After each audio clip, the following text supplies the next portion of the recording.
कल की क्लास में हम लोगों की जो बातचीत थी इवन रिएक्शंस पे चल रही थी। हम लोग बेसिकली इवन रिएक्शंस के बारे में पढ़ रहे थे। तो आज हम लोग इवन रिएक्शंस की कहानी को कंटिन्यू करते हैं। बट आज की क्लास में हम लोग जो सबस्ट्रेट ले रहे हैं जो आप लोगों का इवन रिएक्शन देगा, वो सबस्ट्रेट बेसिकली कौन है? आप लोगों का अल्कोहल। कल की क्लास में हम लोगों ने किसको सबस्ट्रेट लिया था? आप लोगों के अल्काइल हैलाइड को। और आज की क्लास में हम लोगों का जो सबस्ट्रेट है वो कौन है? अल्कोहल। ऐसा ज़रूरी नहीं है कि सबस्ट्रेट सिर्फ आपके अल्कोहल्स या फिर सिर्फ आप लोगों के अल्काइल हैलाइड्स होते हैं। और भी बहुत सारे पॉसिबल केसेस बनाए जा सकते हैं, बट ये दो बहुत ही फेमस है, ठीक है। और एक हॉफमैन ब्रोमोमाइड डिग्रेडेशन जिसमें क्वाटरनरी अमोनियम सॉल्ट, वो भी एलिमिनेशन रिएक्शन आप लोगों को शो करता है। तो अगर मान लेते हैं तुम अल्कोहल को अपना एक सबस्ट्रेट लेते हो, तो ज़िंदगी में एक बात हमेशा याद रखना, अल्कोहल में जो ये आप लोगों का OH है, ये आपका बहुत ही गंदा वाला लिविंग ग्रुप है, वर्स्ट। अगर ये सबसे गंदा लिविंग ग्रुप है तो ये अपने पर्टिकुलर मॉलिक्यूल को छोड़कर जाएगा नहीं। अगर ये अपने मॉलिक्यूल को छोड़कर जाएगा नहीं तो रिएक्शन आगे कैसे बढ़ेगी? कार्बोकेटाइन नहीं बनेगा। कार्बोकेटाइन नहीं बनेगा तो आप लोग यहाँ पे बीटा एलिमिनेशन कैसे कराओगे? या फिर लेट्स से अगर सब्स्टिट्यूशन भी पढ़ रहे होते तो सब्स्टिट्यूशन आप कैसे कराते, है ना? तो इसका मतलब ये बहुत ही बैड लिविंग ग्रुप है। अनलेस ये यहाँ से लीव नहीं करता, ठीक है, unless it leaves this site, ठीक है, आपकी जो रिएक्शन है, ठीक है, वो नहीं होगी, ठीक है, रिएक्शन नहीं होगी या रिएक्शन विल बी स्लो, ऐसा बोलना चाहिए। E1 के केस में तो रिएक्शन नहीं होगी, क्योंकि E1 में जब तक आपका लिविंग ग्रुप जाता नहीं है तब तक आपका एलिमिनेशन होता नहीं है। बट अगर मैं E2 के रिस्पेक्ट में भी बात करूं तो E2 में भी इस OH को निकलना तो ज़रूरी है ना। तो OH अगर निकलना ही नहीं चाहेगा या निकलना पसंद ही नहीं करेगा तो ऐसे केस में रिएक्शन की जो स्पीड है या जो रिएक्शन की रिएक्टिविटी है वो बोलो क्या हो जाएगी? आप लोगों की डिक्रीज हो जाएगी। तो बहुत ही ज़्यादा नेसेसरी होता है। क्या नेसेसरी होता है हम लोगों के लिए?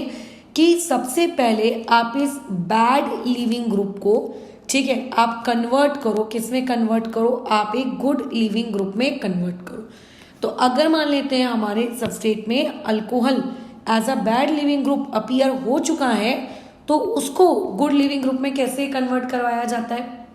उसे कन्वर्ट कर दिया जाता है फॉर्म, इस फॉर्म में, ये इस फॉर्म में, यानी कि पानी के फॉर्म में, जिसमें ऑक्सीजन के ऊपर 2 इलेक्ट्रॉन्स के पेयर होने चाहिए थे, लो लोन पेयर, वो नहीं है, सिर्फ एक है और उस बेचारे के ऊपर पॉजिटिव चार्ज है ना। और ये जो आपकी स्पीशीज बनी है, ये जो आपकी स्पीशीज बनी है, ये क्या होती है? एक गुड लिविंग ग्रुप होती है।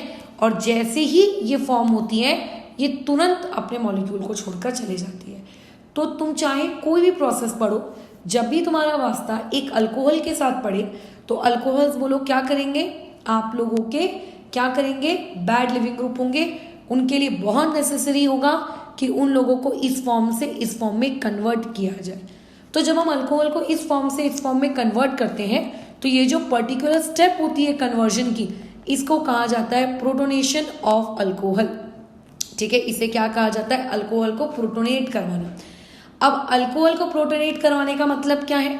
आप बेसिकली यहाँ पे इस OH को क्या कर रहे हो? आप H+ प्रोवाइड कर रहे हो, तभी तो ऑक्सीजन अपने उस लोन पेयर का यूज करता है और उस H के साथ बॉन्ड बना के उसको H2O में कन्वर्ट कर देता है।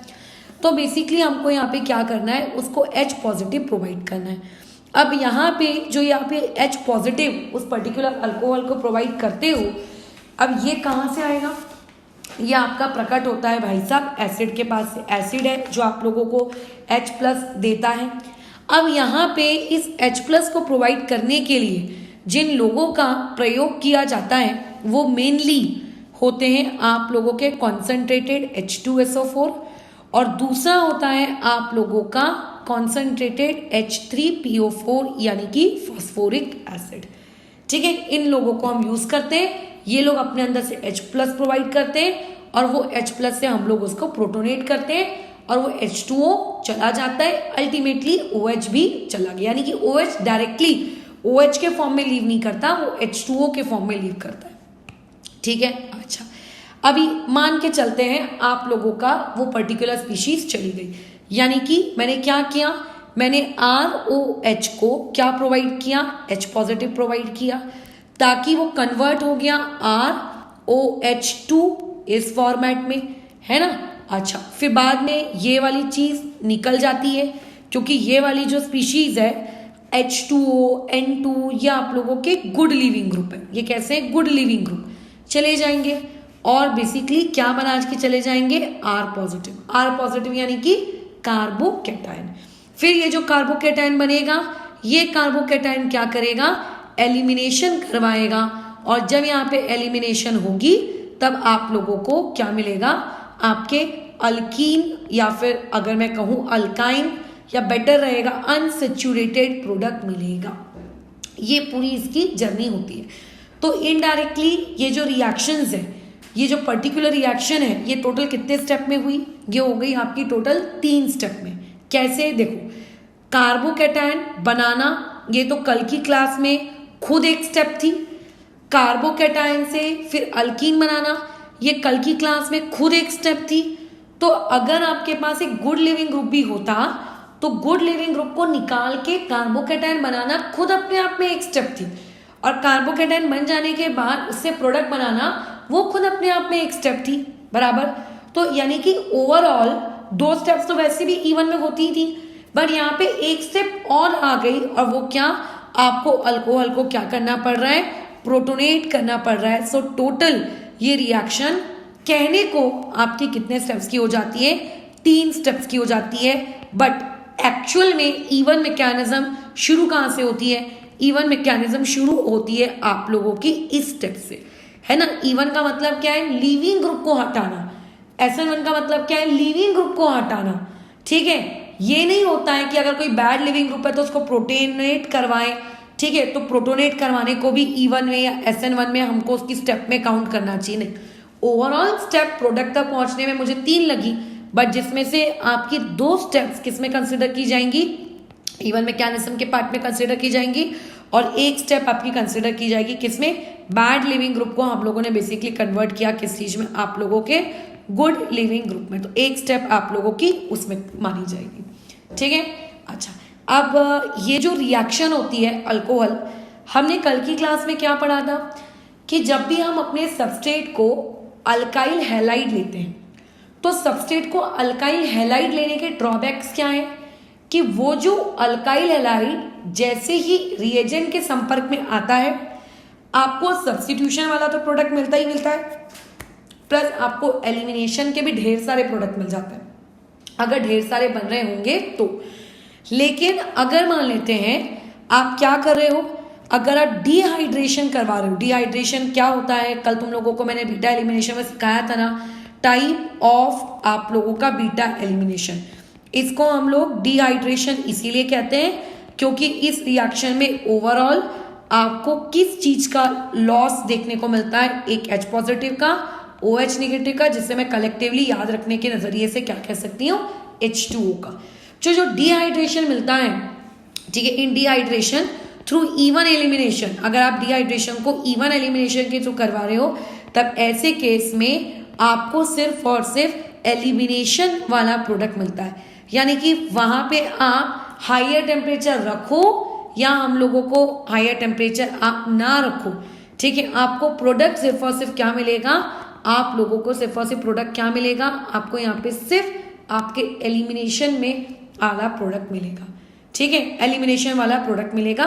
बट प्रिफरेबली हम टेम्परेचर हाई रखते हैं क्योंकि अगर आप टेम्परेचर हाई नहीं रखोगे तो याद करो सब्स्टिट्यूशन में आप जब कंसंट्रेटेड H2SO4 था वहां भी यूज करते थे प्रोटोनेट करने के लिए, तो फिर वो सब्स्टिट्यूशन का प्रोडक्ट नहीं दे देगा, इसीलिए इस रिएक्शन को थोड़ा सा हाई टेम्परेचर पे रख के इस्तेमाल किया जाता है। तो ऐसे केस में ये बिल्कुल भी आपको सब्स्टिट्यूशन का प्रोडक्ट नहीं देता, 100% एलिमिनेशन का प्रोडक्ट देता है।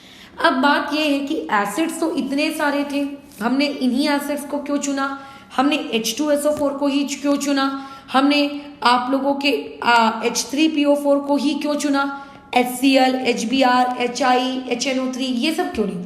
तो देखो होता क्या है, अगर आप H2SO4 में से एक H पॉजिटिव निकाल दो तो आप लोगों के पास जो रिमेनिंग स्पीशीज बचेगी वो क्या होगी, HSO4 नेगेटिव। बराबर, मैं मानती हूं कि हर नेगेटिव स्पीशीज के अंदर ये पोटेंशियल होता है कि वो एज अ बेस भी बिहेव कर सकती है, और उसके अंदर ये पोटेंशियल होता है कि वो एज ए न्यूक्लियोफाइल भी बिहेव कर सकती है। डिपेंड कि वो किसके जैसे बिहेव करना चाहती है। अच्छा, कैसे? अगर उसको सबस्ट्रेट में क्या मिलेगा, अगर वो नेगेटिव स्पीशीज देखेगी कि सबस्ट्रेट के पास एसिडिक हाइड्रोजन है तो वो किसके जैसे बिहेव करेगी, एज अ बेस। अगर आप लोगों के सबस्ट्रेट के पास एसिडिक हाइड्रोजन नहीं है तो वो किसके जैसे बिहेव करेगी, एज अ न्यूक्लियोफाइल। तो ये जो HSO4 नेगेटिव होता है ना, ये आप लोगों का एक वीक न्यूक्लियोफाइल होता है, ठीक है, एज वेल एज ये आप लोगों का एक वीक बेस भी होता है। कई लोगों को गलतफहमी होती है कि सारी नेगेटिवली चार्ज स्पीशीज स्ट्रॉन्ग में होती है, जनरली स्ट्रॉन्ग में होती हैं, बट कुछ उनमें वीक के एग्जाम्पल्स भी हो सकते हैं, ठीक है, उनमें कुछ वीक के एग्जाम्पल्स भी हो सकते हैं। तो ये आप लोगों का कैसा है, एक वीक न्यूक्लियोफाइल भी है, एक वीक बेस भी है। लेकिन अगर मैं पूछूं तो HSO4 नेगेटिव का जो बेसिक कैरेक्टर है, मतलब उसकी जो बेस बनने की जो उसकी इच्छा है, उसका बेसिक कैरेक्टर काफी डोमिनेटिंग हो जाता है किसके ऊपर, एक न्यूक्लियोफिलिक कैरेक्टर के ऊपर। और हम तो चाहते ही है इवन रिएक्शन में एक ऐसा रिएजेंट हमारे पास हो जो रिएजेंट न्यूक्लियोफिलिक कैरेक्टर कम शो करे और बेसिक कैरेक्टर ज्यादा शो करे। क्योंकि अगर वो बेसिक कैरेक्टर ज्यादा शो करेगा, अगर उसके अंदर बेसिसिटी उसकी ज्यादा होगी, तो वो क्या करेगा, रिमूवल ऑफ, क्या रिमूवल ऑफ बीटा हाइड्रोजन को क्या कर देगा, आप लोगों का इजी कर देगा, है ना। क्योंकि बेस को जिंदगी में किसकी तलाश है, H की। क्यों तलाश है उसको H की, बिकॉज बेस क्या ढूंढना चाहता है अरेनियस थ्योरी के अकॉर्डिंग, H पॉजिटिव, ताकि एसिड बेस रिएक्शन हो सके, है ना। इसीलिए हम चाहते हैं कि जब भी हम दुनिया में एलिमिनेशन रिएक्शन करवाएं, हम एक क्या लें, बेस लें, मतलब एक ऐसी नेगेटिवली स्पीशीज लें जिसके अंदर उसका बेसिक कैरेक्टर बहुत ज्यादा तगड़ा है और उसका न्यूक्लियोफिलिक कैरेक्टर उसके मुकाबले बोलो कैसा है, कमजोर है। तो इसीलिए हम लोगों ने यहाँ पे इस पर्टिकुलर प्राणी को क्या किया है, चूज किया है। बराबर। अच्छा, अब वापस से आते हैं ऊपर वाली स्टेप्स में। देखो, जब जब दुनिया में E1 SN1 इनकी बातचीत होती है तो हमेशा ये बात तो मान्य है कि कार्बोकैटायन बनता है। तो ये जो कार्बोकैटायन बनने वाली स्टेप होती है, मतलब लीविंग ग्रुप छोड़कर जाता है और कार्बोकैटायन बनता है, ये पर्टिकुलर स्टेप आप लोगों की RDS होती है। कई स्टूडेंट रट्टा मारते हैं कि पहली स्टेप RDS होती, पहली नहीं होती, कार्बोकैटायन बनने वाली स्टेप RDS होती है। और जैसे ही कार्बोकैटायन बन जाता है, चाहे आप सब्स्टिट्यूशन करा रहे हो या चाहे आप एलिमिनेशन करा रहे हो, उससे प्रोडक्ट बनने वाली जो स्टेप होती है वो आप लोगों की कैसी स्टेप होती है, फास्ट। तो यहाँ पे भी देखो वही होगा, बट यहाँ पे स्टूडेंट से मिस्टेक क्या होती है, क्योंकि वो ऐसा मानते हैं कि इवन में अल्कोहल्स में जब हम इवन पढ़ते हैं मैडम तो टोटल 3 स्टेप्स में रिएक्शन होती है, और हमने तो याद किया है कि SN1 और E1 की पहली स्टेप स्लो होती है, तो वो लोग कहते हैं कि ये वाली स्लो होगी। भैया ये स्लो नहीं होगी, बल्कि इस पर्टिकुलर स्टेप को तो फास्ट भी नहीं कहना चाहिए, इसको तो वेरी फास्ट स्टेप कहनी चाहिए। क्यों इसको वेरी फास्ट स्टेप कहना चाहिए, क्या रीजन है इसके वेरी फास्ट स्टेप होने के बिहाइंड? इसका रीजन सिंपल सा ये है कि ROH में आप इसको किसके जैसे देखो, इसको एक बेस के जैसे देखो और इसको एक एसिड के जैसे देखो, तो इनडायरेक्टली ये एक प्रकार से क्या हो रही है, ये एसिड बेस रिएक्शन हो रही है। और जब तुम लोगों को रेडॉक्स पढ़ाया था तो रेडॉक्स में सबसे पहली चीज जो पढ़ाई थी, रेडॉक्स नहीं, आई थिंक केमिकल इक्विलिब्रियम, हाँ, सबसे पहली चीज जो पढ़ाई थी वो क्या बताई थी, रिएक्शंस को क्लासिफाई किया जाता है कि कुछ रिएक्शंस फास्ट होती है, कुछ रिएक्शन स्लो होती है। बराबर। और न्यूट्रलाइजेशन रिएक्शन यानी कि acid base reaction and precipitation reaction, इन्हें फास्ट रिएक्शंस में काउंट किया जाता है, ठीक है। बाकी तो जो कहानी मैंने कल तुम लोगों को E1 के लिए सुनाई थी वही कहानी आज भी वैलिड है। बोलो क्या, कि यहाँ पे इस पर्टिकुलर स्टेप में कार्बोकैटायन फॉर्म होगा एज ए रिएक्शन इंटरमीडिएट। अगर carbocation as a reaction intermediate form हो रहा है, इसका मतलब बोलो क्या, इसका मतलब ये कि वहां पे रीअरेंजमेंट में अकर, रीअरेंजमेंट वहां पे हो सकता है। ये आप लोगों का एक पॉइंट। अच्छा, पॉइंट नंबर 2, क्योंकि ये रिएक्शन इवन है तो इसका जो रेट है वो डायरेक्टली डिपेंड करेगा किस पे, concentration of what, concentration of substrate, वो भी उसकी ऑर्डर 1। और इस रिएक्शन की जो ओवरऑल ऑर्डर होगी वो भी बोलो क्या होगी, सिर्फ और सिर्फ आपकी 1 होगी, है ना। ये रिएक्शन कितने स्टेप्स में होगी, 2 स्टेप्स में होगी। इसको कौन सी रिएक्शन माना जाएगा, इसको आप अपनी यूनिमोलिकुलर रिएक्शन मानोगे, बराबर। मतलब इनडायरेक्टली जो जो कहानी आपने कल वहां पढ़ी वही सारी कहानी यहाँ पे रिपीट। ये किस रूल को फॉलो करेगी, अगर आपको ये डिसाइड करना हो कि प्रोडक्ट मेजर कौन है तो ये सेट सिर्फ रूल को बोलो क्या कर रही होगी, ओबे कर रही होगी, अगर आपको ये डिसाइड करना है कि आपका प्रोडक्ट मेजर कौन है। बस खत्म कहानी। तो अब मैं कुछ इलस्ट्रेशंस दे रही हूँ, उन इलस्ट्रेशंस में तुम्हें क्वेश्चन करने हैं वाया इवन मैकेनिज्म, और आपको बस ये डिसाइड करना है कि आप लोगों के पास जो प्रोडक्ट बन रहा है वो क्या बनेगा, ठीक है। कल वाली कहानी है बस, और कुछ नहीं। यहाँ पे बस एक स्टेप और ऐड हो जाती है प्रोटोनेशन की। बट तुम मुझे बताओ क्या वो स्टेप मैं तुम्हें करके दिखाऊंगी, या फिर अगर मान लेते हैं मैं उस स्टेप को डायरेक्ट लिख दूं कि यहाँ पे जरूर H2O बना होगा। चलो एक करके दिखा देते हैं। यहाँ पे जरूर क्या बना होगा आप लोगों का OH। ये OH खुद को उसने किस में कन्वर्ट किया होगा, H2O पॉजिटिव में कन्वर्ट किया होगा। फिर उसके बाद यही H2O पॉजिटिव लीव कर गया होगा। अगर ये H2O पॉजिटिव लीव कर जाएगा तो यहाँ पे क्या बनेगा, कार्बोकैटायन बनेगा। अच्छा, ये उतना खूबसूरत कार्बोकैटायन नहीं दिख रहा है, सब में कंफ्यूज, कुछ लोग कंफ्यूज हो सकते हैं तो यहाँ पॉजिटिव दे देते हैं। उसके बाद जब एक कार्बोकैटायन बनेगा तो वो सोचेगा क्या यहाँ पे रीअरेंजमेंट पॉसिबल है, तो आप देखोगे कि नहीं यार यहाँ तो रीअरेंजमेंट तो पॉसिबल नहीं हो रहा है, मतलब कि ऑलरेडी बहुत स्टेबल है। तो आप उनमें से अपना किसी को एक को बीटा मान लोगे, और अगर बीटा मान लोगे तो ये लो मेरा प्रोडक्ट बन गया, तैयार, खत्म कहानी। और तो कोई बीटा की यहाँ पॉसिबिलिटी है नहीं। तो ये इस तरीके का सवाल, यानी कि बेसिकली यहाँ सिर्फ एक स्टेप एक्स्ट्रा आ रही है, वो क्या, ये वाली प्रोटोनेशन वाली।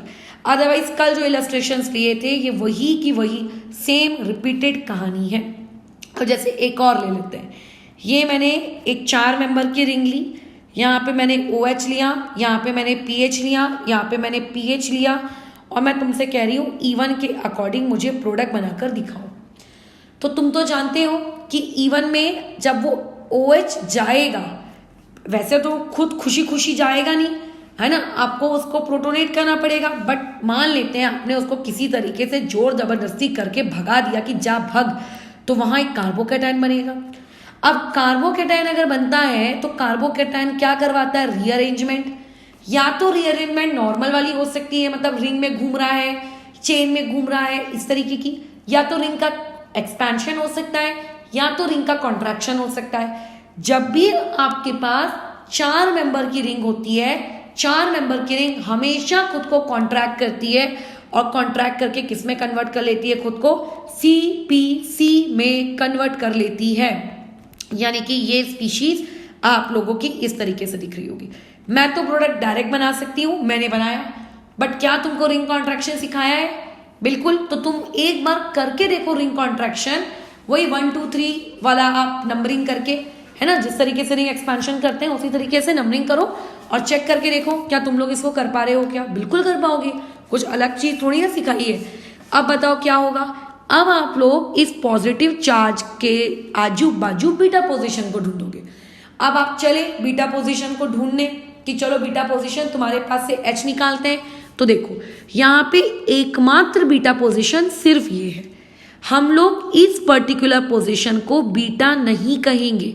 मैं इवन कल की क्लास में भी ये बताने वाली थी कि इस पोजीशन को हम बीटा नहीं कहेंगे, बट मैं एंडिंग में भूल गई, मैं अभी बता देती हूँ, ठीक है। बट सिर्फ एक ही बीटा पोजीशन है। क्यों मैम, यहाँ पे बीटा क्यों नहीं है? वो इसीलिए नहीं है क्योंकि एक बात मुझे बताओ, पीएच आप किसको कहते हो? पीएच आप एक बेंजीन रिंग को कहते हो, राइट। मतलब बेसिकली ये कौन है, आप लोगों की एक बेंजीन रिंग है with alternate double single bond. हम बीटा उसको कहते हैं जिसके पास से हाइड्रोजन निकाल सके। जरा आप चेक करिए यहां पर कितने बॉन्ड्स बने हैं टोटल। ये carbon carbon double bond, carbon single bond और ऊपर वाले कार्बन के साथ एक बॉन्ड, यानी कि यहाँ पे जो 4 बॉन्ड है ये चारों के चारों आप लोगों के क्या है, कार्बन वाले बॉन्ड है भाई। यहाँ पे ये चारों ही अगर कार्बन का बॉन्ड है, यानी कि यहाँ पे तो कोई हाइड्रोजन ही नहीं है, और अगर यहाँ कोई हाइड्रोजन नहीं है, इट मीन्स दैट कि ये बीटा पोजीशन फिर कैसे हो सकती है। इसीलिए पीएच कभी भी आपकी बीटा पोजीशन नहीं कहलाती, इसको ध्यान रखना। कई स्टूडेंट्स इसको ध्यान नहीं रखते हैं और बीटा पोजीशन पीएच को कह देते हैं और वहां पे डबल बॉन्ड क्रिएट भी कर देते हैं, तो वो मत करना, ठीक है। तो ये चीज कैसी दिखेगी आप लोगों का, ऐसा ऐसा, ये ऊपर वाला पीएच वैसे का वैसी, यहाँ पे डबल बॉन्ड और ये नीचे वाला पीएच वैसे का वैसी, ठीक है। ये होगी आप लोगों की कहानी। यहाँ पे सिंगल प्रोडक्ट बनेगा, सिंगल मतलब मेजर माइनर का तो सवाल ही पैदा नहीं होता, सिंगल 100% ईल्ड आपको इसी पर्टिकुलर प्रोडक्ट की मिलेगी, 100% ईल्ड, ठीक है। इस तरीके की कहानी और इस तरीके की बातचीत रहती है। बाकी तुम लोगों को मैंने जिस तरीके से रिंग कॉन्ट्रैक्शन सिखाया था, रिंग एक्सपेंशन सिखाया था, उस रिंग कॉन्ट्रैक्शन और उस रिंग एक्सपेंशन को भूलना मत, ठीक है। जैसे कि यहाँ पे ध्यान दीजिए, क्या आपको इस तरीके के कंपाउंड्स का रिंग का क्या कहते हैं एक्सपेंशन सिखाया है क्या? ये आपके बाइसाइक्लो है क्या? नहीं, ये स्पाइरो कंपाउंड्स है। क्या तुम्हें स्पाइरो कंपाउंड्स का सिखाए हैं हम? बिल्कुल स्पाइरो कंपाउंड सिखाए हो। अच्छा, अभी मान लेते हैं इसमें आपने कंसंट्रेटेड H2SO4 का प्रयोग किया, बोलो क्या होगा? OH जाएगा, वहां पॉजिटिव चार्ज क्रिएट होगा, ठीक है। कैसे जाएगा OH, वो पूरी रामायण आपको लिखने की आवश्यकता नहीं है, आप पॉजिटिव बनेगा। ये इस तरीके से ये 5 का है, ये बना। तुमको क्या इस स्पाइरो कंपाउंड्स को सिखाए हैं क्या एक्सपैंड करना, मतलब रिंग एक्सपेंशन करना? क्या इस स्पाइरो कंपाउंड को सिखाए हैं? बिल्कुल। 6 वाली ये कितने की है? ये 6 की है। ये कितने की है? ये 5 की है। 6 वाली खुद को और फर्दर एक्सपैंड नहीं करेगी, है ना, वो 7 में नहीं जाएगी क्योंकि 7 की स्टेबिलिटी 6 से कम होती है। क्या ये 6 वाली क्या 5 वाली खुद को और एक्सपैंड करेगी? बिल्कुल। ये जर्नी कैसी होती है, स्पाइरो वाले कन्वर्ट हो जाते हैं किसमें? फ्यूज में। और फ्यूज वाले किसमें कन्वर्ट होते हैं अगर पॉसिबल होता है तो बाइसाइक्लो में। अगर तुम भूल गए हो कि मैं अभी क्या बोल रही हूं तो एक बार जाके रिंग एक्सपेंशन वाली चीज को रिकॉल करो। रिंग एक्सपेंशन में बहुत ज्यादा प्रवचन देकर, ऑलमोस्ट 1-1.5 घंटे का प्रवचन देके मैंने ऑलमोस्ट हर टाइप के इलस्ट्रेशंस करवाए थे, ताकि जब हम लोग आगे की पढ़ाई कर सकें, यानी कि अब मैं डायरेक्ट फटाफट आगे बढ़ सकूं, है ना। तो ये अभी क्या है, ये स्पाइरो वाले हैं। स्पाइरो वाले लोग खुद को अगर एक्सपैंड कर भी लेते हैं तो डायरेक्ट बाइसाइक्लो में कन्वर्ट नहीं होते। ये लोग किस में खुद को कन्वर्ट करते हैं? फ्यूज में कन्वर्ट होता है। यानी कि स्टेप नंबर 2 में कार्बोकैटायन का रीअरेंजमेंट होगा। अच्छा, स्टेप नंबर 2 नहीं कहना चाहिए भैया इसको। यहाँ पे क्या होगा? कार्बोकैटायन का रीअरेंजमेंट होगा। और अगर यहाँ कार्बोकैटायन का रीअरेंजमेंट होगा तो आपको कुछ इस तरीके की चीज दिखेगी, मतलब 6 वाली 6 ही रहेगी और आप लोगों की जो क्या कहते हैं क्या नाम है 5 वाली, वो 6 में कन्वर्ट हो जाएगी, बट स्पाइरो से चीजें फ्यूज में कन्वर्ट हो जाएंगी। अब इसके रिस्पेक्ट में कोई मुझे ये पूछेगा कि बीटा पोजीशन क्या है, तो देखो आप इसको बीटा कह सकते हो, चाहे इसको बीटा कहो या चाहे इसको बीटा करो, ये दोनों ही सेम है ना, दोनों ही सेम एटमॉस्फेयर के हैं। या फिर आप इस वाले को भी क्या कह सकते हो? बीटा कह सकते हो। तो इसका मतलब यहां पर जब अभी स्टेप नंबर 2 होगी, यानी कि जब एलिमिनेशन होगा, तो आप यहां पर 2 प्रोडक्ट्स बना सकते हो, 2 टाइप के। एक तो ये बनेगा, राइट। अच्छा, और दूसरा प्रोडक्ट आप लोगों के पास यहाँ पे क्या बन सकता है? यहाँ पे दूसरा प्रोडक्ट बन सकता है कुछ इस तरीके से। अगर मैं यहां से बीटा एलिमिनेशन कराती हूँ, आप ये लिखो या फिर आप ये लिखो, दोनों ही सेम चीजें होती है। अगर कभी 2 आइडेंटिकल पोजीशंस मिल जाए तो उनमें से किसी एक को अपना बीटा मानना, ठीक है।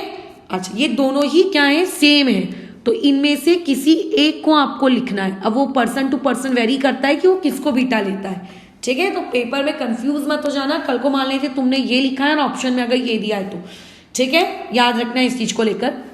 ओके, ये 2 प्रोडक्ट बने। अब मुझे डिसाइड करना है कि कौन सा प्रोडक्ट मेजर है। तो मेजर प्रोडक्ट को मैं कैसे डिसाइड करूंगी? सेटजेव रूल। सेटजेव रूल जैसी कोई रूल फूल नहीं सीखा है हमने क्या सीखा है? आप अपने अल्कीन के आजू बाजू अल्फा कार्बन गिनिए, जितने अल्फा कार्बन जितने ज्यादा उतनी stability, unless and until resonance या एरोमेटिसिटी का कोई केस नहीं आ रहा हो। तो यहाँ कितने अल्फा है 2, यहाँ कितने अल्फा है 2 और यहाँ कितने अल्फा है 1। सो टोटल अल्फा बोलो कितने हुए 5। लेकिन अगर मैं इस केस को गिनूं, ये अगर मैं अपना डबल बॉन्डेड सिस्टम मानूं तो यहाँ अल्फा, यहाँ पे 2 अल्फा, यहाँ पे 2 अल्फा और यहाँ पे 2 अल्फा, तो टोटल यहाँ कितने alpha 6। So this will be my what major product. ये पर्टिकुलर चीज मेरा क्या कहलाएगा, मेजर प्रोडक्ट कहलाएगा। तो ऐसे अगर मैं अभी 1000 एग्जाम्पल्स लेट से तुम्हारी आंखों के सामने और ले भी लेती हूँ तो क्या कोई मतलब है क्या 1000 एग्जाम्पल्स लेकर? क्यों? क्योंकि अल्टीमेटली बनेगा कार्बोकेटाइन। अगर तुम्हें कार्बोकेटाइन रीअरेंज कराना लेट से नहीं आता तो तुम्हें पहले सीखना है कार्बोकेटाइन रीअरेंज कराना। मान लेते तुम्हें कार्बोकेटाइन रीअरेंज करना आता है तो तुम्हें कोई भी केस दे दिया जाए, चाहे बाइसाइक्लो का, चाहे फ्यूज का, चाहे स्पाइरो का या चाहे नॉर्मल का, तो आप आराम से रीअरेंज करा लोगे। और आखिरी स्टेप में बस आपको क्या करना है, उस पॉजिटिव के आजू बाजू बीटा मार्क करने हैं, ठीक है, और उन बीटा और उस पॉजिटिव के बीच में डबल बॉन्ड क्रिएट करना है। ऑब्वियस है कि उस प्रोसेस में एक हाइड्रोजन का लॉस जरूर हुआ होगा, ठीक है। इस तरीके की कहानी है ये। तो ये जो बातचीत अभी हमारे बीच में हुई, ठीक है, कि आप इस तरीके से क्या कर सकते हो, एलिमिनेशन कर सकते हो, बीटा एलिमिनेशन कर सकते हो। मेरे हिसाब से मैं इस पॉइंट पे बहुत ही ज्यादा क्लियर हूं। मुझे नहीं लगता कि इसमें कोई दुख या तकलीफ वाली चीज है। अब बस कुछ की पॉइंट्स लिख लेते हैं। अब जैसे मान के चलते हैं, अगर आप लोगों के अल्कोहल में कोई -I ग्रुप मौजूद है, या फिर -I नहीं बोलना चाहिए, इलेक्ट्रॉन विड्रॉइंग ग्रुप मौजूद है, तो वो इलेक्ट्रॉन विड्रॉइंग ग्रुप क्या करेगा, आपकी रिएक्शन की रिएक्टिविटी को इंक्रीज कर देगा। मतलब कई बार पेपर में क्वेश्चन ऐसा पूछा जाता है कि रेट ऑफ डिहाइड्रेशन, ठीक है, rate of dehydration factors affecting, ठीक है, रेट ऑफ डिहाइड्रेशन। अब देखो डिहाइड्रेशन ये वर्ड सुनकर हम में से आधे से ज्यादा लोगों को लगता है कि अरे क्या फैंसी चीज सिखा दी गई है, ये क्या फैंसी चीज आ गई है। कोई फैंसी नहीं है। रेट ऑफ डिहाइड्रेशन का मतलब तुम्हें नहीं लगता है, ये बेसिकली आप लोगों को यही बोलना चाह रहा है बीटा एलिमिनेशन, है ना। ये बीटा एलिमिनेशन ही हो गया ना, और क्या हुआ। तो बताइए कि रेट ऑफ डिहाइड्रेशन किसके लिए सबसे ज्यादा होगा, ठीक है। तो देखो डिहाइड्रेशन का एक नियम है कि डिहाइड्रेशन में क्या बनता है, आप लोगों का कार्बोकेटाइन बनता है। अगर डिहाइड्रेशन में कार्बोकेटाइन बनेगा तो ऐसे वाले डिहाइड्रेशन में तुम मुझे बताओ वो कार्बोकेटाइन उसी चीज को प्रेफर करेगा ना कि उसके बनने के बाद सबसे ज्यादा स्टेबल वो कहाँ है, राइट। तो अगर ऐसे में कोई मुझे बोलेगा 3 डिग्री अल्कोहल, 2 डिग्री अल्कोहल और 1 डिग्री अल्कोहल, इनमें कौन आपकी डिहाइड्रेशन की रेट ज्यादा देगा, तो ऑब्वियस से 3 डिग्री ज्यादा देगा, 2 डिग्री उससे कम देगा और सबसे कम आपका मिथाइल अल्कोहल देगा। क्योंकि यहाँ पे हम लोग इनको किस फैक्टर के अकॉर्डिंग या किस रीजन के अकॉर्डिंग अरेंज कर रहे हैं, कार्बोकेटाइन की स्टेबिलिटी के अकॉर्डिंग में अरेंज कर रही हूँ, ठीक है। अच्छा, पॉइंट नंबर 2 में आते हैं। पॉइंट नंबर 2 ये क्या है कि अगर मान लेते हैं किसी भी अल्कोहल पर, ठीक है, क्या मौजूद है, आप लोगों का इलेक्ट्रॉन विड्रॉइंग ग्रुप मौजूद है, तो वो ऑटोमेटिकली आप लोगों का क्या करेगा, डिहाइड्रेशन की जो रेट ऑफ डिहाइड्रेशन, इस पर्टिकुलर रेट ऑफ डिहाइड्रेशन को वो क्या कर देगा, इंक्रीज कर देगा। ये आप लोगों का एक पॉइंट, ठीक है। अच्छा, उसके अलावा एक बात और याद रखना कि अगर आप लोगों का अल्कोहल, ठीक है, अगर आप लोगों का अल्कोहल उसका जो कार्बोकेटाइन है अगर वो बहुत ही स्टेबल है, अब स्टेबल वो अलग अलग रीजंस की वजह से हो सकता है, सीपीसी की वजह से हो सकता है, रेजोनेंस की वजह से हो सकता है, वगैरह वगैरह। तो उन सारे रीजंस की वजह से अगर वो स्टेबल है तो भी रेट ऑफ डिहाइड्रेशन बोलो कैसा रहेगा, ज्यादा। क्योंकि डिहाइड्रेशन में बेसिकली होता क्या है, डिहाइड्रेशन में बेसिकली आप लोग क्या करते हो, आप कार्बोकेटाइन क्रिएट करते हो। तो ऑब्वियस है कि फिर तो उसकी वजह से होना ही है, राइट। अच्छा, अब इसमें अब देखो कुछ पॉइंट्स हैं, जो पॉइंट्स बहुत ही ज्यादा अति आवश्यक है। वो पॉइंट्स क्या हैं कि अगर आपके पास कभी 2 डिग्री या फिर लेट से आपके पास कभी 3 डिग्री का अल्कोहल है और आपको ये डिसाइड करना है कि वो E1 देगा कि E2, तो 2 डिग्री और 3 डिग्री का अल्कोहल आपको हमेशा क्या देता है, E1। लेकिन अगर आपके पास 1 डिग्री अल्कोहल आ जाए तो 1 डिग्री अल्कोहल E1 देगा कि E2 देगा। मतलब प्रोडक्ट तो वही बनेगा बट कार्बोकैटायन के वाया बनेगा कि बिना कार्बोकैटायन के वाया बनेगा, है ना, ये डिसाइड करना है। तो अगर आप लोगों के पास एक ऐसा 1 डिग्री अल्कोहल है, ठीक है, जिसकी बीटा पोजीशन क्राउडेड है, चलो या ऐसा बोलना चाहिए जिसकी बीटा पोजीशन मतलब उसके अल्फा की बाजू वाली बीटा पोजीशन आपकी या तो 3 डिग्री की है या फिर 4 डिग्री की है, तो ऐसे 1 डिग्री वाले भी बोलो क्या दे देंगे, E1 दे देंगे। ऐसे 1 डिग्री वाले भी क्या दे देंगे, E1। लेकिन अगर आपका अल्कोहल 1 डिग्री है और उस 1 डिग्री अल्कोहल की जो बीटा पोजीशन है वो बीटा पोजीशन अगर मान लेते हैं 3 डिग्री या फिर 4 डिग्री नहीं है, अगर वो 1 डिग्री है या फिर 2 डिग्री है यानी कि क्राउडेड नहीं है, तो रिएक्शन फिर आपकी कौन से मैकेनिज्म को जाएगी, E2, है ना, कौन से मैकेनिज्म के थ्रू जाएगी, वो E2 वाले मैकेनिज्म के थ्रू जाएगी। ठीक है, तो E1 होगा कि E2 होगा डिहाइड्रेशन ऑफ अल्कोहल में। क्या हमको ये बात समझ में आई? E1 अगर होता है तो क्या स्टेप्स है वो क्लियर है ना। अब मैं अल्कोहल्स का डिहाइड्रेशन E2 के केस में भी पढ़ाऊंगी, ठीक है, बस फर्क क्या होगा, वहां मैकेनिज्म बदल जाएगी, वहां पे कार्बोकेटाइन नहीं बनेगा तो रीअरेंजमेंट नहीं होगा, ये बात याद रखना, बराबर समझ में आ रही। वहां पे कार्बोकेटाइन नहीं होगा मतलब रीअरेंजमेंट नहीं होगा, और वहां पे भी लेकिन प्रोडक्ट तो वही बनेगा ना, प्रोडक्ट तो लेकिन वही बनेगा, ठीक है।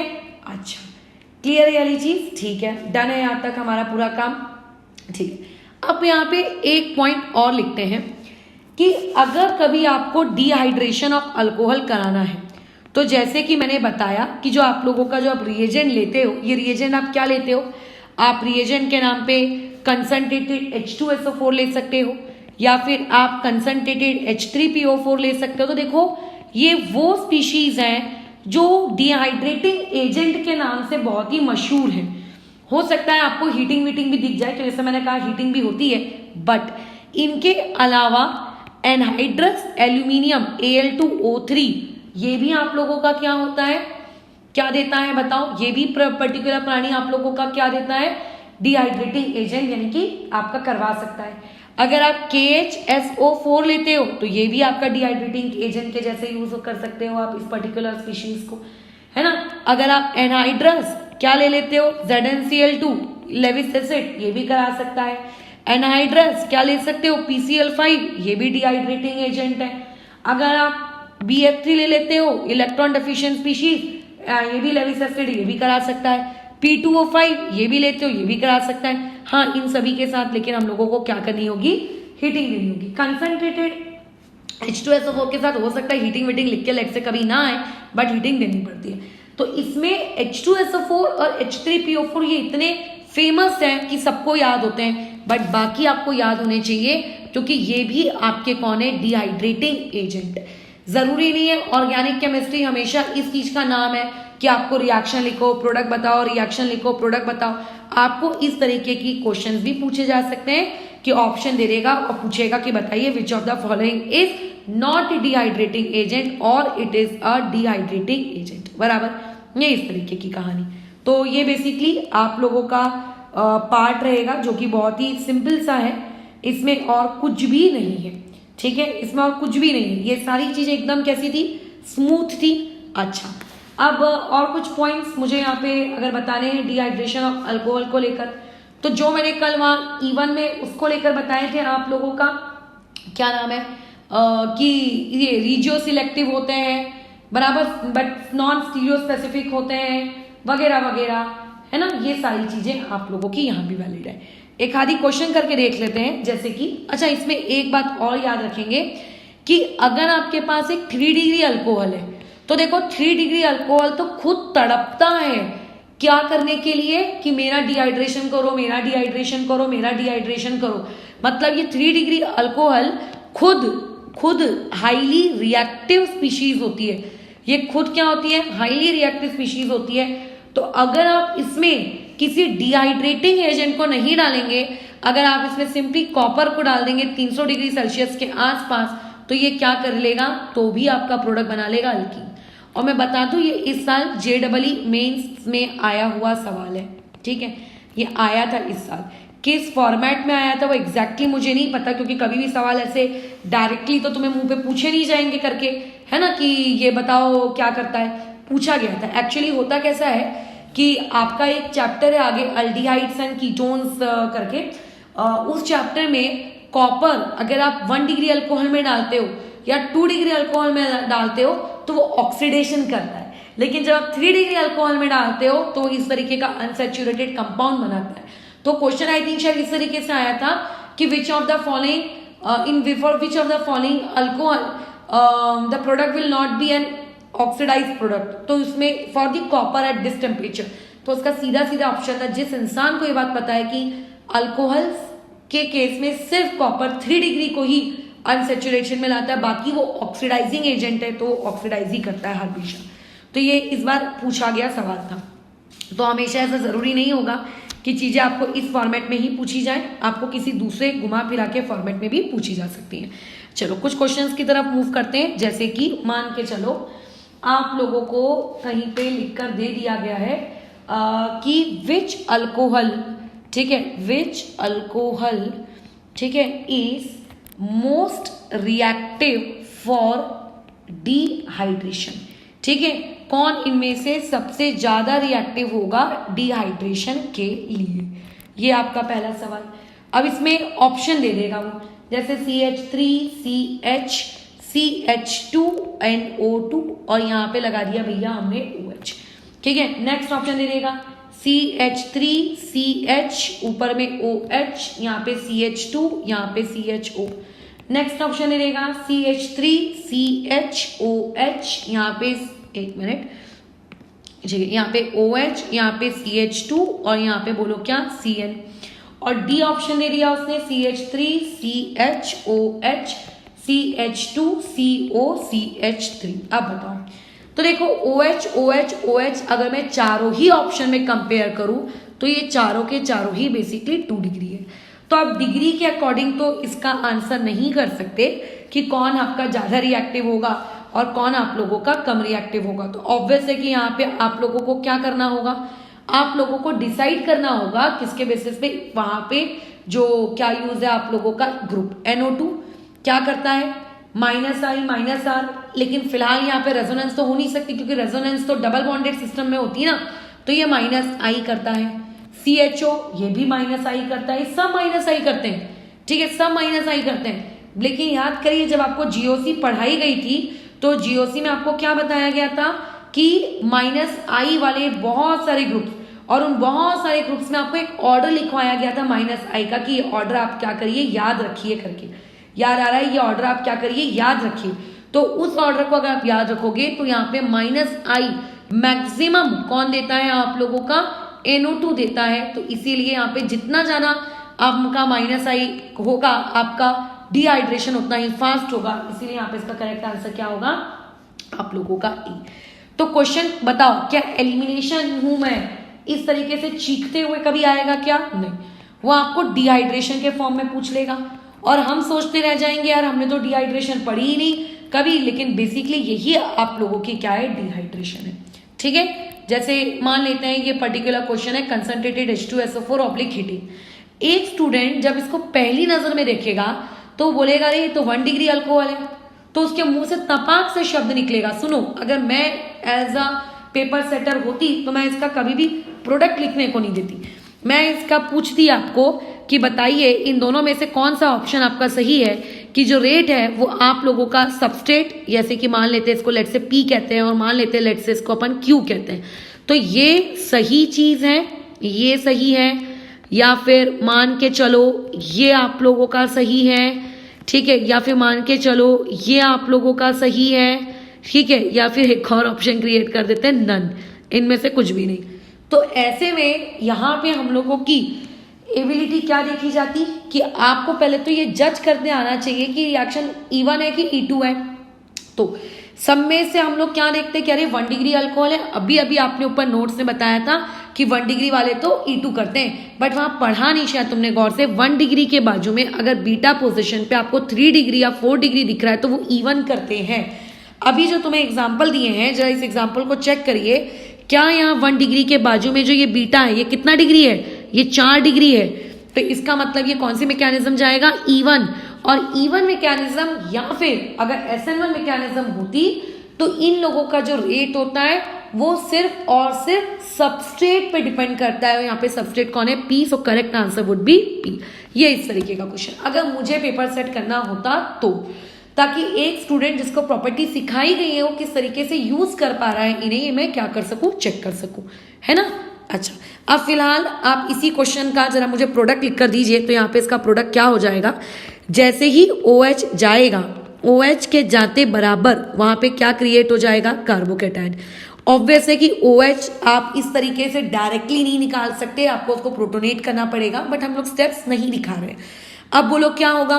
कार्बोकेटायन की रीअरेंजमेंट, तो आप यहाँ पे रीअरेंज करवा लीजिए।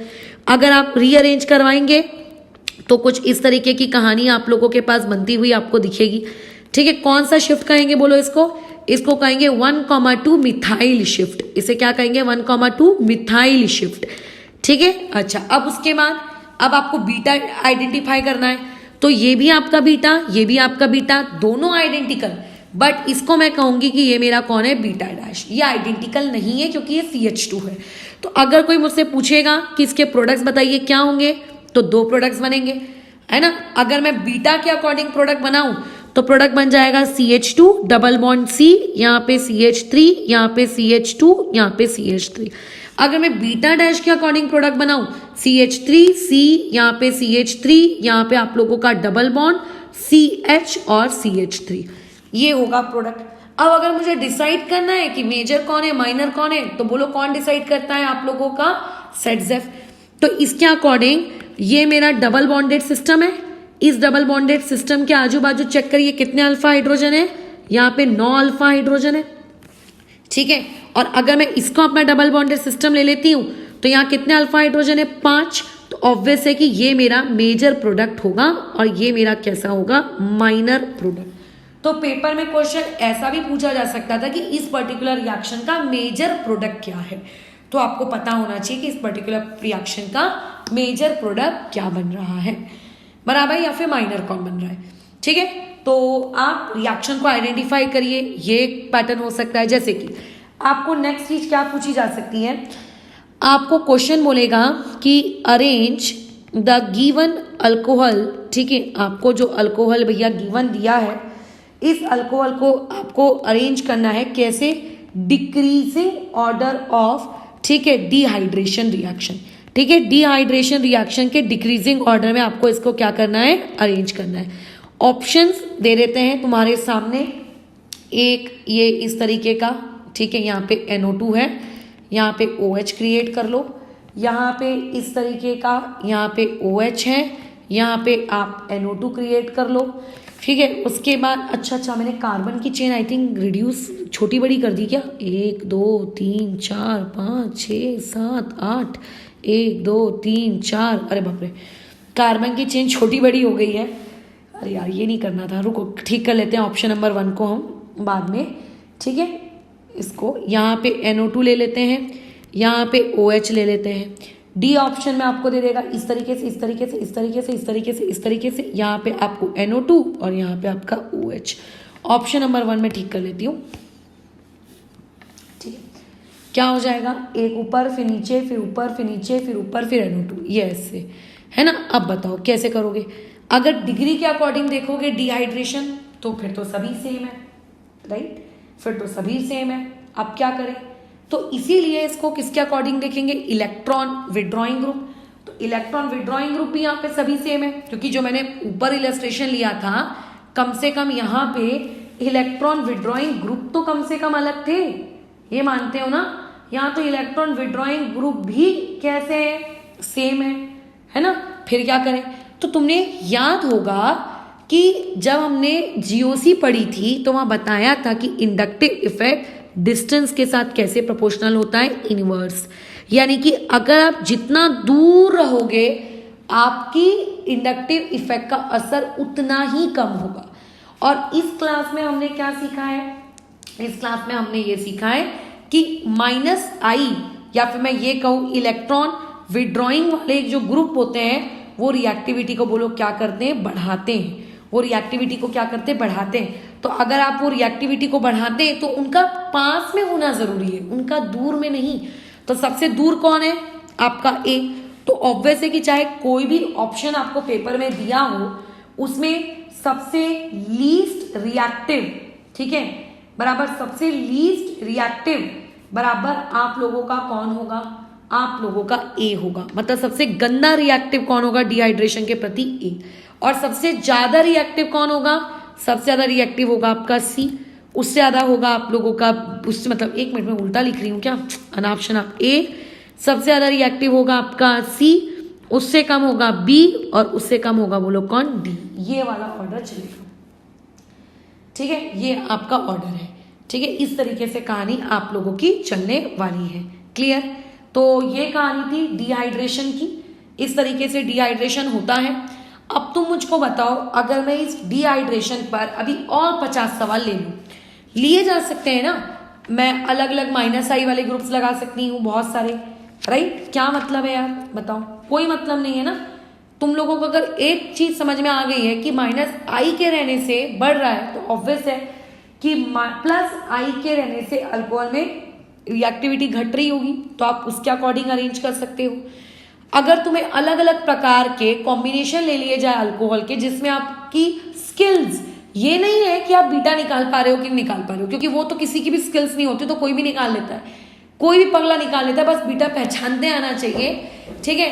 तो मेन स्किल क्या होती है, रीअरेंजमेंट करना। फिर दूसरी स्किल क्या होती है, कौन मेजर है कौन माइनर है डिसाइड करना। तो मेजर माइनर क्या मैं इस पर्टिकुलर चैप्टर में सिखा रही हूँ कि डिसाइड करना, नहीं, मैं मेजर माइनर किस चैप्टर में सिखा रही हूँ डिसाइड करना, हाइपर कॉन्जुगेशन में। तो आपको हाइपर कॉन्जुगेशन अगर आता है अल्कीन्स का, तो आपको यहाँ पे मेजर माइनर डिसाइड करना आता है, खत्म। सो बेसिकली आप अब तक जितनी केमिस्ट्री पढ़ते आ रहे हो, ये उन सारी केमिस्ट्री का क्या है, निचोड़ है। अगर आपको पीछे की चीजें आती हैं तो अल्टीमेटली आपको ये चीजें भी आती हैं। अगर आपको पीछे की चीजें नहीं आती, आप सोच रहे हैं कि फ्रेश अभी नए चैप्टर से नई शुरुआत करेंगे, तो ऑर्गेनिक केमिस्ट्री में ऐसा नहीं होता। ऑर्गेनिक केमिस्ट्री सीक्वेंस में चलती है, ठीक है। और सीक्वेंस ये कहता है कि आप लोगों को जो रूल बताया गया है उस रूल के अकॉर्डिंग ही चले, ठीक है, डन। अच्छा, अभी जैसे कि हाँ, जैसे कि मान के चलते हैं आप लोगों को क्वेश्चंस पूछे गए। अच्छा, अभी मैं कैसा है इसके क्वेश्चंस तुम लोगों को देना तो चाहती हूँ बहुत सारे, 2 मिनट।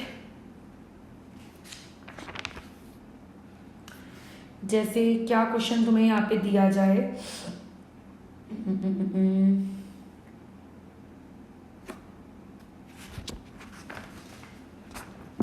रुको रुको रुको रुको,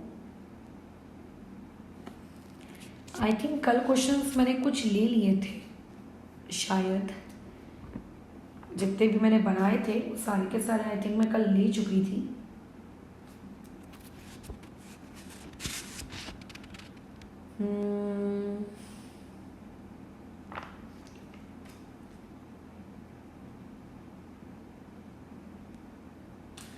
ठीक है, वैसे तो मैं सारे सवाल ले चुकी हूँ, जो मैंने नहीं लिए हैं उनको कुछ मैं प्रैक्टिस करा देती हूँ, थोड़े बहुत, ज़्यादा तो मैं ले चुकी हूँ।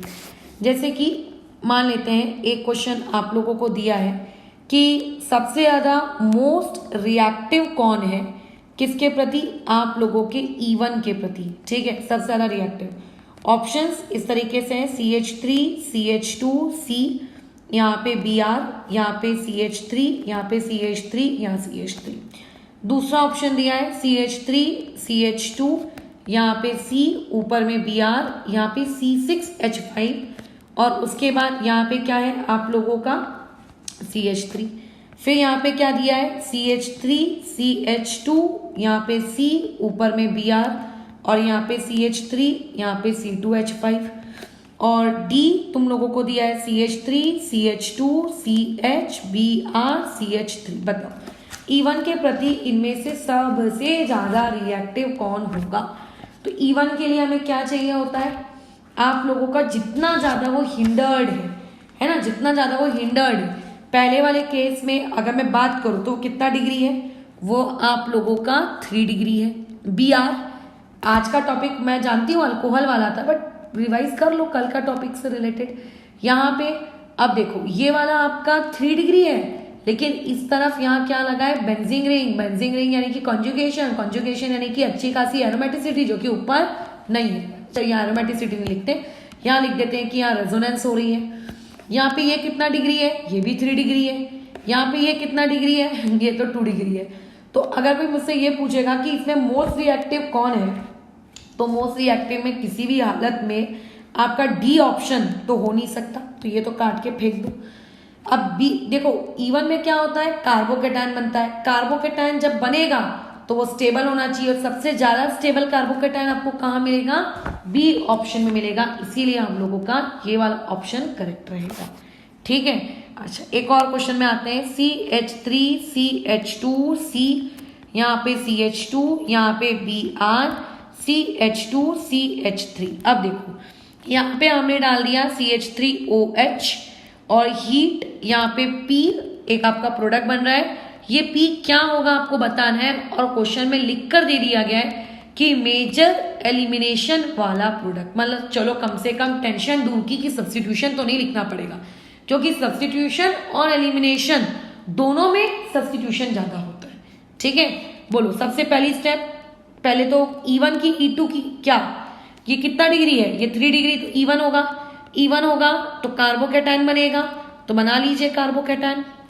ठीक है, मैं ऊपर वाला CH2 नीचे लिख देती हूँ। ऊपर नीचे लिखने से कुछ नहीं जाएगा, क्योंकि फिलहाल यहाँ पे स्टीरियोकेमिस्ट्री के बारे में कुछ नहीं कहा गया है। Point number 2, beta. तो देखो ये भी बीटा, ये भी बीटा, दोनों आइडेंटिकल है, CH2 CH2। अच्छा नीचे वाला CH3 है, माय मिस्टेक। ठीक है, ये वाला पार्ट आपका CH3 है, ये मैंने गलती से कर दिया, ये भी बीटा। तो अब बीटा डैश है। अब क्या है, अगर बीटा की नजर से मैं निकालूंगी तो बीटा की नजर से ये चीज दिखेगी कुछ इस तरीके की, है ना, अगर बीटा की नजर से निकाला गया तो। और अगर बीटा डैश की नजर से निकाला गया, ठीक है, बीटा डैश की नजर से, तो ये दिखेगा कुछ इस प्रकार का। अब मुझे बताइए कि इसमें से आप मेजर किसको लेंगे।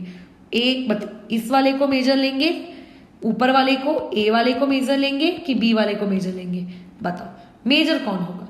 तो तुम लोगों को अल्फा हाइड्रोजन के अकॉर्डिंग देखना सिखाए हैं, तो अल्फा हाइड्रोजन के अकॉर्डिंग आप देख लीजिए कि मेजर यहाँ पे कौन दिख रहा है।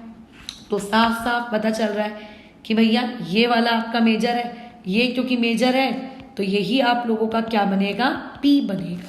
तो जो भी ऑप्शन दिया होगा उसमें ये देख लेना, है ना। अच्छा कई बार अल्फा हाइड्रोजन के अकॉर्डिंग आंसर नहीं आता, तो ऐसे में हमें क्या क्वेश्चन खुद बताएगा क्या कि मैं अल्फा हाइड्रोजन के अकॉर्डिंग नहीं आने वाला हूं, ध्यान देना तू। वो भैया अगर तुम्हें वहां बेंजीन रिंग दिख रही है, किसी भी प्रकार का कोई अनयूजुअल रेजोनेंस दिख रहा है, तो खुद समझने की कोशिश वहां करना। जैसे कि ये आपको एक सबस्ट्रेट दिया है ETOH हीट, अगर हीट नहीं होता तो ये रिएक्शन सब्स्टिट्यूशन कहलाया जाती। 3 degree alkyl halide substitution, Cl जाता, बदले में बोलो क्या आता, ETO निगेटिव आता, है ना, OET आ जाता, राइट। अच्छा लेकिन यहाँ पे P बनेगा, और यहाँ पर भी आपको क्या बताना है, मेजर एलिमिनेशन वाला प्रोडक्ट। फिलहाल आपका जो अल्काइल हैलाइड है वो कितने डिग्री का है, ये देखो ये कितने डिग्री का है, 3 डिग्री। 3 डिग्री यानी कि कौन सी मैकेनिज्म, E1 के अकॉर्डिंग बोलो क्या होगा, कार्बोकेटायन बनेगा, यानी कि कुछ इस प्रकार से। क्या ये कार्बोकेटायन रीअरेंज होगा। अब कई महान आत्माओं को लगता है कि बेंजीन पे लेकर चले जाए कार्बोकेटायन, बेंजीन के ऊपर अगर कार्बोकेटायन लेकर जाओगे ना तो बेंजीन की एरोमेटिसिटी बर्बाद हो जानी है, और बेंजीन के ऊपर डायरेक्ट कार्बोकेटायन कभी स्टेबल नहीं होता है, बल्कि हाईली अनस्टेबल होता है। तो ऐसे में बेंजीन के ऊपर ले जाने का तो ख्वाब देखना ही मत। हाँ, बेंजीन से जुड़ा एक कार्बन जो कि इस केस में है, और उस पे कार्बोकेटायन, वो तो भैया सबसे स्टेबल स्टेट मानी जाती है। तो इसीलिए बेंजीन की तरफ शिफ्ट करने के बारे में तुम्हारे दिमाग में आना भी नहीं चाहिए। एक ये बीटा, एक ये बीटा, सेम ही है। अच्छा क्या मैं इसको बीटा कहूं, आज की ही क्लास में तुमको बताया है कि इसको बीटा नहीं कहते, है ना। तो यहाँ पे एक ही प्रोडक्ट बनेगा, या तो मेजर और माइनर जैसा कोई लफड़ा ही नहीं है। आप लोगों को सिंपल किसी एक के अकॉर्डिंग प्रोडक्ट लिखना है, मैंने इसके अकॉर्डिंग प्रोडक्ट लिख दिया। यहाँ तो सोचना ही नहीं है मेजर कौन माइनर कौन। पेपर में ना बहुत सारे ऑप्शन देता है घुमाने के लिए, आपको ऑप्शन देख के काम नहीं करना होता, अपनी बुद्धि का प्रयोग करके काम करना होता है। एक ऑप्शन ये भी रहेगा जहां यहाँ डबल बॉन्ड क्रिएट हो रहा होगा, ताकि तुम में से कई लोग इसको मार्क कर दें। और भी पता नहीं फलाना ढिमका कौन कौन से प्रकार के वो प्रोडक्ट तुमको दे देगा जिससे तुम कंफ्यूज हो जाओ, और कंफ्यूज होकर उसमें कुछ भी अंट शंट क्या कर दो, मार्क कर दो। तो ऐसा नहीं होता है, ठीक है। दिमाग लगाना, चीजों को सोचना, सोच के मार्क करना कि जो मार्क कर रहे हो वो मार्क करने वाली चीज जो तुमने पढ़ा है क्या उसके साथ जस्टिफाई हो रही है क्या, कि अंट शंट अपने ही कुछ रूल बना के चले जा रहे हो, वैसा भी मत करना। अच्छा, एक और क्वेश्चन करते हैं, जैसे कि I think I don't know कल दिया था कि नहीं दिया था, 2 मिनट।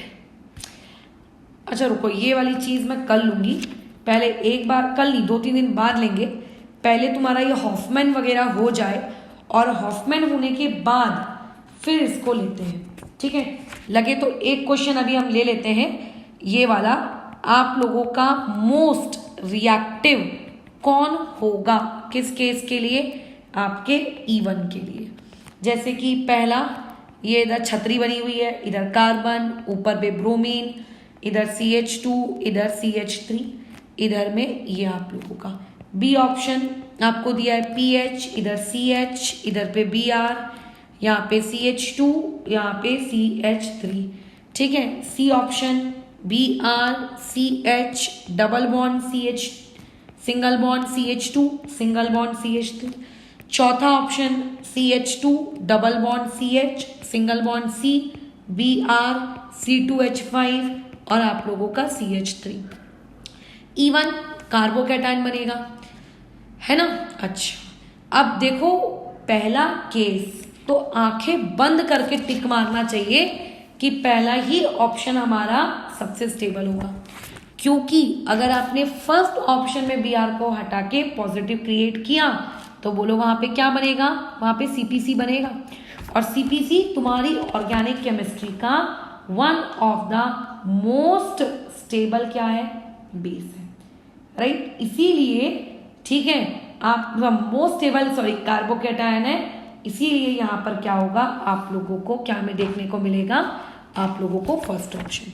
अच्छा, किसी का शैतानी दिमाग पता नहीं कैसे, सी ऑप्शन तो बल्कि लीस्ट होगा, लीस्ट। क्यों? क्योंकि अगर Br हटा तो डायरेक्टली इसको डबल बॉन्डेड सिस्टम को पॉजिटिव मिलने वाला है, यानी कि विनाइल। तो विनाइल पे पॉजिटिव, आराइल पे पॉजिटिव और ब्रिज हेड पे पॉजिटिव अच्छे नहीं होते, ठीक है, अच्छे नहीं होते, इसीलिए हम लोग इनको यूज नहीं करेंगे, ठीक है। अच्छा, जैसे कि आप लोगों को ये एक क्वेश्चन पूछ सकता है इस लैंग्वेज में, which of them can be dehydrated. देखो वर्ड आ गया, which of them can be dehydrated by concentrated H2SO4 at elevated temperature easily, ठीक है। मतलब इनमें से आप किसको एलिवेटेड टेम्परेचर पे लगाकर डिहाइड्रेट कर सकते हो। ऑप्शन पहला दिया PHOH, दूसरा ऑप्शन दिया CH3OH और तीसरा ऑप्शन दिया PHCH2OH और चौथा ऑप्शन दिया नन। तो देखो डिहाइड्रेशन जनरली कौन सा मैकेनिज्म फॉलो करती है, प्रेफरेबली वो यही चाहती है कि E1 में जाए, अनलेस एंड अनटिल उस बेचारे की मजबूरी ना हो E2 में जाना, है ना, प्रेफर करेगी वो E1 में ही जाना। ऊपर से कार्बोकैटायन भी बना लेती है, राइट, ऊपर से वो कार्बोकैटायन भी बना लेती है। तो ऐसे केस में अगर मैं पहले वाले की बात करूं तो वो OH डायरेक्टली बेंजीन रिंग से जुड़ा है। अगर वो डायरेक्टली बेंजीन रिंग से जुड़ा है तो आपको तो पता ही है कि डायरेक्टली बेंजीन रिंग से जुड़ने वाले कभी भी SN1 या SN2 नहीं देते, यानी कि कभी भी कार्बोकैटायन नहीं बनाते, वहां पे कभी भी पॉसिबल नहीं हो पाता, तो ये तो होगा ही नहीं। ये 1 डिग्री है और जैसे मैंने बताया ये प्रेफर करते हैं SN1, तो इनको भी नहीं चलेगा। ये एक दफा के लिए हमको लगता है कि ये मस्त है, इसको ले लो, बट ये देखो ये 1 डिग्री है फिर, तो इसलिए ये भी नहीं। तुम बोलोगे नहीं नहीं मैडम ये तो बहुत स्टेबल है, मैं मानती हूँ ये बहुत स्टेबल है, बट नहीं, ये नहीं लेता। एलिवेटेड टेम्परेचर में आप इजीली इसको डिहाइड्रेट नहीं कर पाते हो, इसलिए इसका आंसर होगा क्या, नन। तो अभी यहाँ पर इस प्रैक्टिस क्वेश्चन को रोकते हैं, जब E2 हो जाएगा, E1C भी हो जाएगा तो और क्वेश्चन ले लेंगे, तब करने में ज़्यादा मजा आएगी, क्योंकि तब कंफ्यूजन क्रिएट होगा ना थोड़ा सा। अभी एक एक टॉपिक का लेके क्या मतलब। अच्छा, दूसरी चीज़ जो मुझे तुम्हें बतानी थी, E1 आपको बस इतना ही पढ़ना था E1 के बारे में, ठीक है। अभी हम E2 पढ़ेंगे, राइट। तो E2 के 2-3 कैटेगरीज मैं बताऊंगी कि E2 के ये एग्जाम्पल होता है वगैरह वगैरह। अभी E1 में तुम्हें एक अल्काइल हैलाइड को लेकर मैंने पढ़ाया और एक तुम लोगों को क्या लेकर पढ़ाया, अल्कोहल को लेकर, राइट। तीसरी चीज मैं पढ़ाकर नहीं दूंगी क्योंकि ऑलरेडी मैंने कुछ दिनों पहले जब कार्बोकैटायन रीअरेंजमेंट कहा था तुमको पढ़ने के लिए, मतलब करवाया था, तब मैंने तुम लोगों को कहा था इस टॉपिक को रेडी रखना, आगे तुम्हें यूज आ सकता है। और वो टॉपिक है पिनाकोल अरेंजमेंट, रीअरेंजमेंट। तो आपको पिनाकोल रीअरेंजमेंट रेडी रखना है। They will follow E1 mechanism, ठीक है। पिनाकोल। अच्छा, पिनाकोल के अलावा एक और चौथा रीअरेंजमेंट होता है, मतलब उतना फेमस नहीं होता बट स्टिल तुम्हें पता होना चाहिए। अब तुम्हें इसको जो नाम देना है तुम इसको ये नाम दे दो, ठीक है। डायनोन फिनॉल रीअरेंजमेंट। मैं अभी ये बता देती हूँ शॉर्ट में, बट इसको फिर से रिवाइज करके रख लेना क्योंकि ये भी आप लोगों की इसी टॉपिक के अंतर्गत आता है। इसको आप आगे एक बार और पढ़ोगे जब अल्कोहल चैप्टर पढ़ोगे। देखो ONE है, इसका मतलब बातचीत कीटोन को लेकर हो रही है ना। ONE है मतलब बातचीत कीटोन को लेकर की जा रही है। फिनॉल है तो एक बेंजीन रिंग बना लेते हैं, कुछ इस तरीके का सिस्टम है आप लोगों के पास। यहाँ Me ये पर्टिकुलर आपका सबस्ट्रेट है। अब ध्यान रखना, यहाँ पर अगर मैं चाहती हूँ कुछ हो तो सबसे पहले यहाँ पे क्या दिया जाता है, वही कंसंट्रेटेड H2SO4 का H पॉजिटिव। ये ऑक्सीजन अपने लोन पेयर्स के साथ इस H पॉजिटिव को लेने आता है कि चलो मेरे साथ चलो। अच्छा, वो चला जाता है, नीचे वाले लोगों को कोई फर्क नहीं पड़ता। ऊपर जाके ऑक्सीजन के ऊपर पॉजिटिव चार्ज आ गया क्योंकि उसने अपना एक इलेक्ट्रॉन क्या किया, यूज किया। उसने अपना एक इलेक्ट्रॉन क्या किया, यूज। अब देखो ऑक्सीजन अपने ऊपर पॉजिटिव चार्ज रखना पसंद नहीं करेगा, तो वो क्या करेगा, ये जो डबल बॉन्ड आपको दिख रहा है इसको तोड़ लेगा और अपने ऊपर इलेक्ट्रॉन वापस मंगवा लेगा कि चल चल मेरे इलेक्ट्रॉन वापस कर। यानी कि ये चीज कैसी दिखेगी, आप लोगों के ये 2 बॉन्ड, ये नीचे के 2 बॉन्ड, ऊपर सिंगल बॉन्ड, ऑक्सीजन के ऊपर ये पेयर और यहाँ पे क्या लगा हुआ है, हाइड्रोजन, ठीक है। अच्छा, लेकिन क्योंकि इस पोजीशन के पास तो अब 3 ही बॉन्ड बचे, तो इस बेचारे पे अब क्या क्रिएट हो जाता है, पॉजिटिव चार्ज क्रिएट हो जाता है ना। इस पर्टिकुलर पे पॉजिटिव चार्ज क्रिएट हो जाता है। ये पॉजिटिव चार्ज खुद को रीअरेंज करवाता है। अब आपको यही देखना है कि पॉजिटिव चार्ज कैसे खुद को रीअरेंज करवाता है, ठीक है। खुद को कैसे रीअरेंज करवाता है, ध्यान से देखेंगे तो ये देखिए आजू बाजू 2 डबल बॉन्डेड सिस्टम है, इनके वाया कैसे, ये दोनों डबल बॉन्डेड सिस्टम मतलब ये पाई इलेक्ट्रॉन्स अपने यहां शिफ्ट करा लेते हैं। जब तुम्हें बचपन में यानी कि GOC में रेजोनेंस करवाना सिखाए थे तब पॉजिटिव चार्ज किस तरीके से रेजोनेंस करता है ये बताए थे, बस वही वाली चीज। ऊपर के OH को कोई फर्क नहीं पड़ रहा, ये वाले डबल बॉन्ड और इधर के Me को कोई फर्क नहीं पड़ रहा। यहां पे डबल बॉन्ड आ गया, इस पोजीशन का पॉजिटिव चला गया, बट इस पोजीशन पे पॉजिटिव आएगा क्या, नहीं। वो पहले भी देखो डबल बॉन्ड बना रहा था, वो अभी भी डबल बॉन्ड बना रहा है, वो सुखी है, लेकिन पॉजिटिव अब यहां पे आ गया। अब इस पॉजिटिव को हटाना है, बोलो क्या होगा, तो ये जो ग्रुप है Me ये क्या करेगा, अपने दोनों इलेक्ट्रॉन्स क्या कर देगा, यहाँ दे देगा, ये इस तरीके से है ना, ये यहाँ पे दे देगा।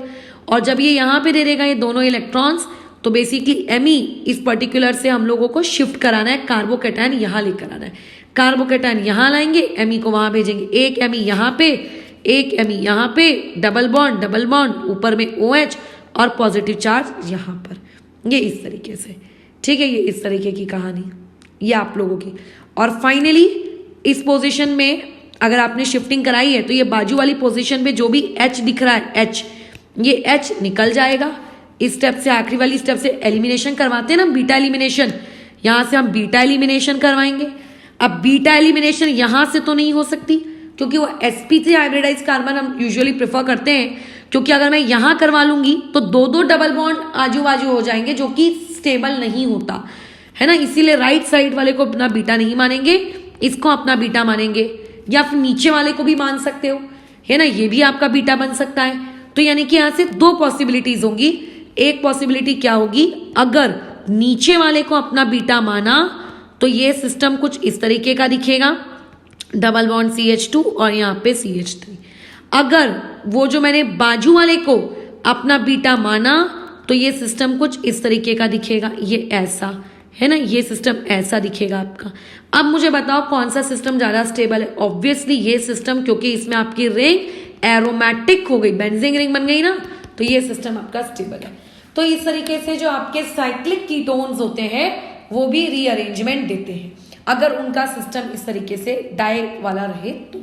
बहुत रेयर है, ये आपको उतना नहीं पढ़ना है, आपको पिनाकोल बहुत ही अच्छे से याद रखना है। और आप लोगों को एक क्या याद रखना है, जो ऊपर हम लोगों ने डिहाइड्रेशन पढ़ी, बाकी ज़्यादा अपना छोटा सा ब्रेन लगाने की आवश्यकता नहीं। आगे अगर कल को अल्डिहाइड्स एंड कीटोन्स वाले चैप्टर में कहीं हमको ये रीअरेंजमेंट वापस से दिखता है तो हम इस रीअरेंजमेंट को फिर से लगे तो पढ़ लेंगे, उसमें कोई दिक्कत नहीं है। लेकिन ये वाली चीज़ आप लोगों के लिए एज सच उतनी ज़्यादा अभी इम्पॉर्टेंट नहीं है, ठीक है, उतनी ज़्यादा नहीं है। मैं ये नहीं कह रही, क्योंकि देखो आपके JEE के पेपर में बहुत सारी ऑर्गेनिक केमिस्ट्री की रिएक्शंस होती है, बट उतनी सारी ऑर्गेनिक केमिस्ट्री की रिएक्शंस आप याद रखोगे पॉसिबल तो नहीं है ना, राइट। तो उसमें जो मेजर होती हैं हम बेसिकली उन्हीं को याद रखते हैं, तो ये उन मेजर में नहीं आती, ठीक है। याद रख पाए तो अच्छी बात, नहीं रख पाए तो कोई दिक्कत नहीं, ठीक है। अच्छा लगे तो इसके बारे में हम और प्रैक्टिस क्वेश्चंस कर लेंगे अगर मुझे ये चीज़ इंपॉर्टेंट लगी तो, अदरवाइज नहीं। ये आपको NCERT में नहीं है मेरे हिसाब से यहाँ तक, तो इसलिए इसमें उतना ध्यान नहीं लगाने का। अच्छा तीसरी चीज़ यहाँ पे एक बात और याद रखनी है जो मैं ऊपर बताना भूल गई हूँ, कि जब आप रिएक्शन करते हो बीटा एलिमिनेशन, स्पेशली अल्कोहल्स के केस में, तो आपने देखो फर्स्ट स्टेप में क्या किया था, H+ दिया था, है ना, आपने फर्स्ट स्टेप में H+ ऐड किया था और लास्ट स्टेप में आपका H+ बाहर भी आ गया। तो जब आप केमिकल काइनेटिक्स पढ़ोगे ना, तो केमिकल काइनेटिक्स में एक पॉइंट है कि जिन चीजों को ऐड किया जाता है रिएक्शन की स्टार्टिंग में, और अगर वही चीजें रिएक्शन की एंडिंग में हमें वापस से मिल जाएं, मतलब रीऑब्टेन आप उन्हें अगर कर सको, तो उन पर्टिकुलर चीजों को कहा जाता है कैटलिस्ट। यानी कि कैटलिस्ट की डेफिनेशन सिर्फ ये नहीं होती कि जो रिएक्शन की स्पीड को इंक्रीज करता है हम उसको कैटलिस्ट कहते हैं। आप कैटलिस्ट को इस तरीके से भी डिफाइन करते हो केमिकल रिएक्शंस में कि जो रिएक्शन की फर्स्ट स्टेप में अपीयर हुआ था, आपने दिया था, और जो रिएक्शन की वन ऑफ द आखिरी स्टेपों में वापस से आपको रीऑब्टेन हो गया, आप उसको भी कैटलिस्ट कहते हो। यानी कि इस क्वेश्चन में कंसंट्रेटेड H2SO4 सिर्फ और सिर्फ मेरा ये नहीं है कि वो रिएजेंट है, या फिर ये नहीं है कि वो सिर्फ हमारा बेस है, वो आप